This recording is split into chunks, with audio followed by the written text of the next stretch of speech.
അപ്പോൾ ചേച്ചി, ഇപ്പോൾ നമ്മൾ സ്വർണ്ണത്തിന് വില കൂടിയിരിക്കുകയാണ്, 1 ലക്ഷം ക്രോസ് ചെയ്തു പവന്. അപ്പോൾ മക്കളിലേക്ക് കല്യാണമൊക്കെ ആവുന്ന സമയത്ത് എന്താണ് ടെൻഷൻ ഉണ്ടോ? തീർച്ചയായിട്ടും ടെൻഷനുണ്ട്. എന്ന് വെച്ച് കഴിഞ്ഞാൽ നമുക്ക് കിട്ടുന്ന ശമ്പളം തന്നെ ആകെ 10,000 15,000 രൂപ അത്രയൊക്കെ തന്നെ നമുക്ക് ശമ്പളമുള്ളൂ. അപ്പോൾ അതിൽ ഇത് നമ്മളെ വീട്ടിലത്തെ ചിലവ് കഴിഞ്ഞു പോവുമോ, ഇനി ഒരു പവൻ വാങ്ങിക്കണമെങ്കിൽ എത്ര കാലം സമ്പാദിക്കണം നമ്മളുടെ ഇതുപോലെയുള്ള ജോലിക്കാർ എന്നുള്ള ഒരു ടെൻഷനും കാര്യങ്ങളും വീട്ടു ചിലവ് കാര്യങ്ങളും എല്ലാം കൂടെ ആകുമ്പോൾ ഇപ്പോൾ നമ്മൾ ടെൻഷൻ തന്നെ. തീർച്ചയായിട്ടും അതിനൊരു സംശയമില്ല. സ്വർണ്ണത്തിന് തീർച്ചയായും ടെൻഷൻ തന്നെയാണ്.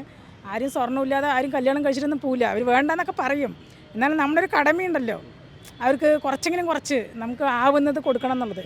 അങ്ങനത്തെ ഒരു ടെൻഷനൊക്കെ ഉണ്ട്. 1 ലക്ഷം എന്നൊക്കെ പറയുമ്പോൾ സാധാരണ വലിയ ഫാമിലി നമുക്ക് കുഴപ്പമില്ല, സാധാരണ ഫാമിലിക്ക് ഒരിക്കലും ആക്സെപ്റ്റ് ചെയ്യാൻ പറ്റത്തില്ല. കാരണം 1 ലക്ഷം പറയുമ്പോൾ ഒരു 10 പവനാകുമ്പോൾ 10 ലക്ഷം രൂപയോളം ആവും. അപ്പോൾ അത് വളരെ റിസ്ക് തന്നെയാണ്. അപ്പോൾ എനിക്ക് 3 പെൺകുട്ടികളാണ്. അപ്പോൾ അവരെ ഈ ഒരു സമയത്ത് 1 ലക്ഷം ആണെങ്കിൽ ഇനി അവരുടെ ഒരു മാരേജിൻ്റെ പ്രായമൊക്കെ വരുമ്പോൾ സ്വർണ്ണത്തിൻ്റെ വില ആലോചിച്ചിട്ട് എനിക്കിപ്പോഴേ ശരിക്കും ഉറക്കമൊന്നും വരില്ല ചില സമയത്ത്. ഇനി വളർന്നു വരുന്ന പെൺകുട്ടികൾ സ്വന്തം കാലിൽ നിൽക്കുക, സ്വന്തമായിട്ട് വരുമാനം, ഓൺ ഇൻകം, അതാണ് ഏറ്റവും വലിയ ഇപ്പോഴും ഞങ്ങൾക്ക് മെസ്സേജ് കൊടുക്കാനുള്ളത്. കാരണം നമ്മൾ അതിൽ സ്റ്റേജ് കടന്ന് വന്നവർ മീൻസ് നമുക്ക് സ്വന്തമായിട്ട് ജോലി ഇല്ലാത്തതിൻ്റെ വിഷമം നമ്മളിപ്പോൾ അനുഭവിച്ച് വരുന്നുണ്ട്.